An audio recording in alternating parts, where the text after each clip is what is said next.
warahmatullahi wabarakatuh. Allahumma sholli wa sallim wa barik ala Sayyidina Muhammad wa ala ali Sayyidina Muhammad. Alhamdulillahirabbil alamin. Sahabat muslim rahimakumullah. Sebagai manusia, kita diberikan fitrah oleh Allah. Kita diberikan naluri bahwasannya kita pasti ingin mencapai kebahagiaan hidup, apakah itu di dunia maupun di akhirat. Dan juga kita pasti ingin terhindar dari kehidupan yang celaka, baik itu di dunia maupun di akhirat. Untuk mencapai kebahagiaan hidup, insya Allah kita sudah memahami cara-cara bagaimana untuk bisa meraihnya.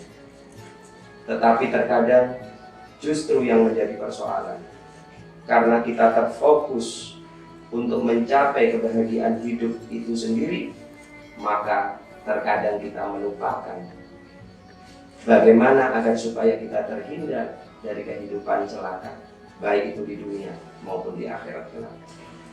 Oleh karena itu, para sahabat muslim rahimakumullah, baginda Nabi Muhammad SAW dalam satu hadis beliau menyampaikan, alamatus syaqawati arba'ah, tanda-tanda orang yang akan mengalami celaka hidup, yaitu ada 4. Yang pertama, beliau menyampaikan, nisyanud dunubil ma'diyati wa hiya indallahi mahfudhah. Orang yang akan mendapatkan hidup yang celaka, baik di dunia maupun di akhirat, kata Rasulullah, tanda pertamanya adalah yaitu orang yang suka melupakan dosa-dosa yang pernah dia jalani yang lalu, padahal dosa-dosa itu di sisi Allah akan tetap tercatat sampai besok pada hari akhir. Orang yang suka melupakan diri terhadap perbuatan dosa yang pernah dia jalani, yang pernah dia lakukan, maka orang yang seperti ini tidak akan pernah merasa bersalah kepada Allah. Apabila dia sudah tidak pernah merasa melakukan perbuatan dosa, perbuatan salah, maka bagaimana mungkin dia akan bertaubat kepada Allah, akan menyesali perbuatan-perbuatan dosa yang sudah dilakukan. Orang yang seperti ini maka akan terus dan terus, perbuatan dosa yang pertama akan disusul dengan yang kedua, yang ketiga, dan seterusnya, tanpa pernah akan bertobat kepada Allah. Yang kedua, tanda orang yang akan mengalami kehidupan yang celaka di dunia dan di akhirat, kata Rasulullah, yaitu wa dzikrul hasanatil madiyah wala yadri aku bilat amrudda.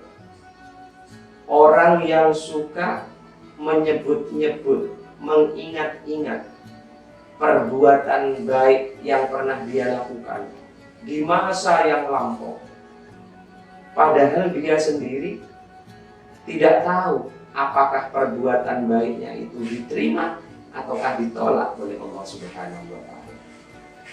Manusia yang semacam ini, maka sekali saja dia berbuat baik, selalu akan diingat, disebut lagi.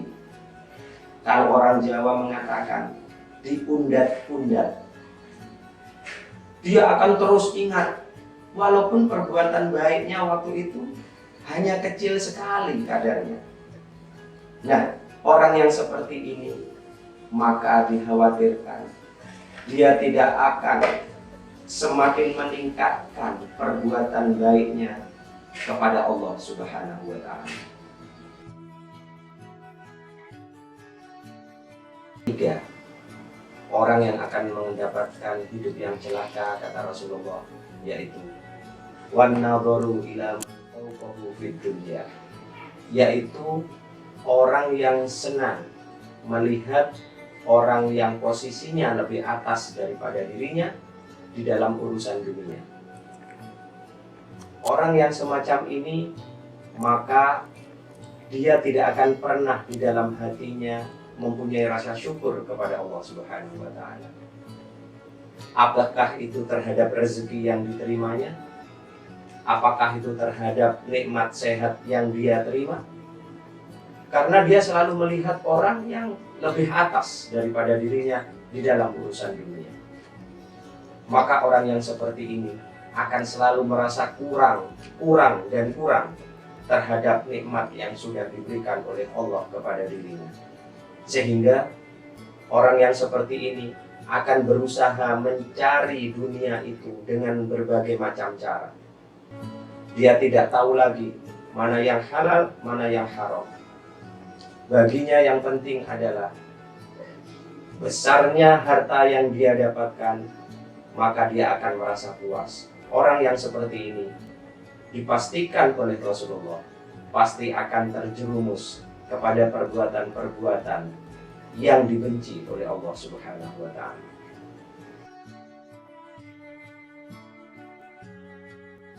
Sedangkan yang keempat, sahabat muslim rahimakumullah, tanda-tanda orang yang akan mendapatkan kehidupan yang celaka di dunia dan di akhirat, kata Rasulullah, yaitu wan nadaru ila man dunahu fid din, yaitu orang yang sering melihat orang lain yang posisinya lebih rendah dibandingkan dirinya di dalam urusan agama. Maka orang yang seperti ini akan sudah merasa puas dengan ibadah yang sudah dia lakukan. Walaupun sebetulnya ibadah yang dilakukan hanya begitu kecil di hadapan Allah Subhanahu wa Ta'ala. Cukup dengan melaksanakan sholat 5 waktu, orang yang semacam ini dia akan merasa puas. Karena apa? Yang dia lihat adalah justru orang-orang yang tidak pernah beribadah kepada Allah. Sehingga orang yang mempunyai sifat seperti ini tadi, dia tidak akan punya keinginan untuk semakin meningkatkan kadar ibadahnya kepada Allah Subhanahu wa Ta'ala. Dia menganggap ibadah yang dia lakukan sudah cukup. Antara yang ketiga dan keempat tadi, ini saling bertolak belakang.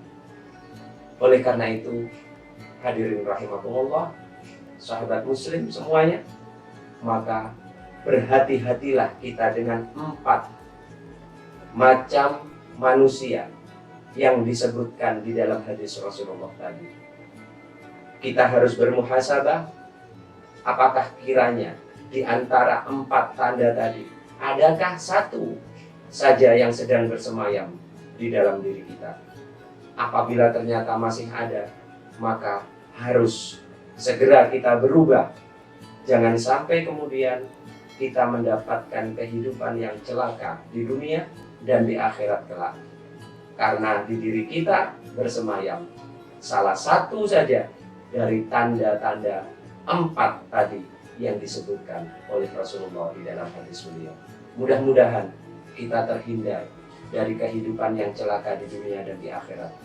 Mudah-mudahan kita dijadikan oleh Allah sebagai manusia yang akan berbahagia di dunia dan di akhirat kelak. Amin ya rabbal alamin. Wal afu minkum. Semoga bermanfaat. Billahi taufiq wal hidayah. Wassalamualaikum warahmatullahi wabarakatuh.